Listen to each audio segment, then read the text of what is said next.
Good morning and welcome to Morning Soul. It is absolutely a gorgeous morning today. And yesterday, a couple messages came through that I feel called to make a video about today. And one of them was about choosing how to get to the next chapter. We get to choose how we get to the next step, the next focus, the next choice. So they said if there's a guarantee, or she said when there's a guarantee, she gives the example of finding a new place. You know you're going to find a new place, whether that's a new house, a new apartment, whatever you choose, she said. You know that's the end result. You know that's where you're going towards, whether that's because your lease is about to go up or you're tired of renting or you want someone new or something new. You know that's the next step. Now you get to choose how to get there, she said. Do you get there stressed out, scared, worried, focused on forcing everything and, not acknowledging how you're feeling? Or can you do it from a place of trust, flow, surrender, excitement, anticipation, determination? You get to choose which route you take.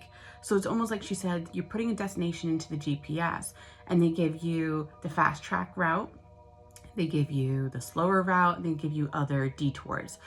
You get to choose how you get to your destination by which road you take, which turns you take, which is your emotions, your thoughts, your beliefs. You get to choose. So if you're having a difficult time right now getting to your next step or goal, focus on how you're feeling and how you're choosing. Are you choosing to get there out of force, fear, and control and worry? Or are you doing it from a place of trust, flow, surrender, knowing that it's coming, but you get to choose how to get there? Are you choosing better? Are you choosing shit? Are you choosing to take the easy route of allowing and flowing anticipation or fear, control, and you're not going fast enough energy? You get to choose. You get to also choose what radio station you're on. Are you listening to something that makes you feel good? Or are you listening to something that scares you or stresses you out? We get to choose how we get there. The end result is going to be the same, but we get to choose. And that also goes with our lives. We know, and I know this is a little dark, but we know that we're all going to eventually die. That is the end result. That's the end goal. And she goes, I know that sounds morbid, but it's true. We all get to choose how we get there. Do we get to choose or are we choosing to do it by doing what we love, taking our time, being patient, being with the people that we care about, doing what we love? So like a hobby or your business, are you anticipating positive changes and, eating better, doing all the good things that you want to add, even though the end result's going to be the same? Or are you choosing to be miserable, being bitchy, not putting yourself first, not making your happiness a priority, not choosing better, not eating better? She said, you get to choose. We're all going to eventually die, but we get to choose the road that we get to take on there. She wants you to refocus, she said. We need to understand that we're all going to eventually die. So if you are not happy doing what you're doing and choosing shit, that's the road you're choosing to get to the end result. If you want to look at your end of your life and be like, oh my God, look at everything that I did. Look how much happiness was in there. Look how much joy was in there. Look at how much family and tradition and anything that makes you feel happy. Traveling, she said, even.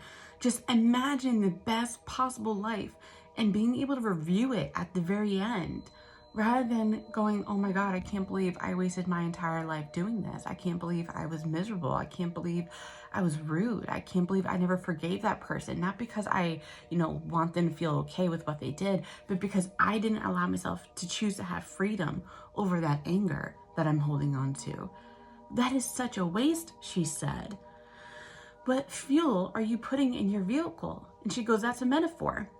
Are you putting crappy fuel, which is not taking care of the car, which is making it difficult to get to your next destination? Or are you putting that really good fuel that is helping making the road a little smoother to get to? We get to choose. The power is in you.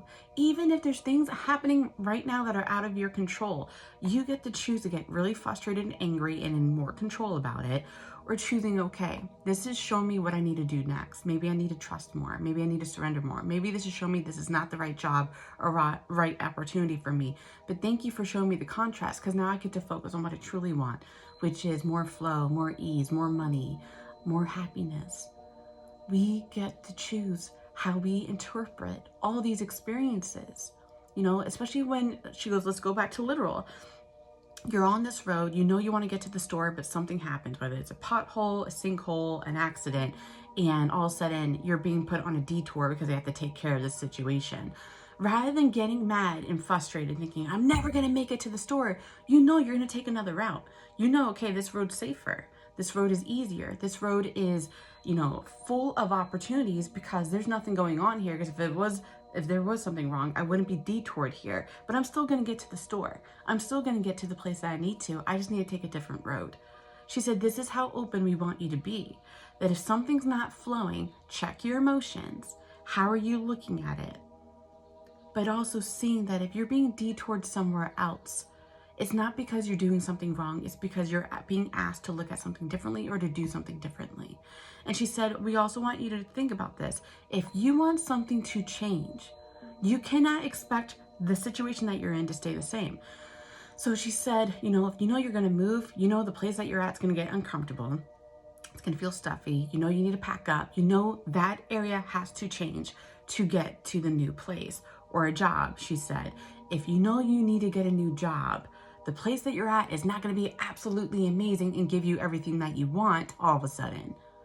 Or a new relationship. She said, if you want a happier relationship and the one that you're in for a long time is absolute shit and you're doing everything you possibly can to change it and it's still not changing or it's getting worse, that has to change. Whether the person that you're with finally has an epiphany of, I need to stop what I'm doing or work with this person, or you have to look for something different. Something has to change. Nothing is going to stay the same when it's time to change. And that's the problem too. She said, we expect to stay small and feel comfortable in our little space while wanting new change and not anything changing. She said, we have to be willing to change to make that change. That's the only constant. We cannot stay where we are and then want better. Something has to move. Something has to rise. And that's our energy. That's our focus. That's our belief system. That's ourselves, our habits, our patterns, our thoughts, everything, she says. It doesn't matter what change you want to make. Something has to change in you and in your physical reality to get you there. So if you're fighting that and getting mad because your current reality is getting uncomfortable, whether it's a situation, a job, person, a home, a car, she said, it doesn't matter.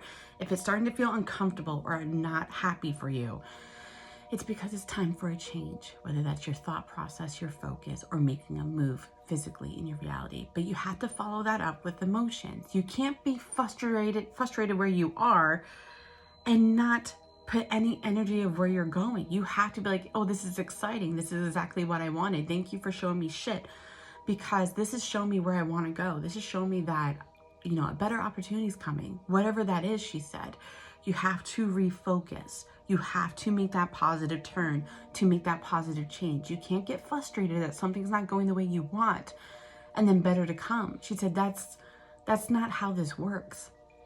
So make sure you're refocusing. Make sure that you're focusing on the positive and feeling positive despite what's going on right now. And if something that you really want is not happening, ask yourself, what are my thoughts and beliefs around this? Am I choosing to feel better? Am I choosing that, okay, this is crap right now, but I know this is pushing me for better. I know that I have to take the steps I need to take to feel better, do better, and choose better. You get to choose how you get there. You get to choose the road. And again, if you were being put on a detour because it's not going according to plan, trust that surrender. She said, you have to surrender to the process. The end goal stays the same. You're still going to make it to your next step. It might just look different on the road. And also, remember, this is your life. We're all going to die. And you get to choose what that is and how to get there, she said. Again, we know that's dark, but we have to remember this is our life. So if you're miserable right now, you're choosing to be miserable. refocus. All right? That's the message for today. Enjoy today, no matter what you do. And if you're not happy, ask yourself why. Sit with those emotions. Do something to alleviate it a little bit, whether it's going for a walk, talking with a friend, grabbing a little treat for yourself. Do something. Rather than sitting in the stew of shit, she said, and playing in victim mode, what can you do to choose to do better? All right? I hope you all have a good day. Love you. Bye.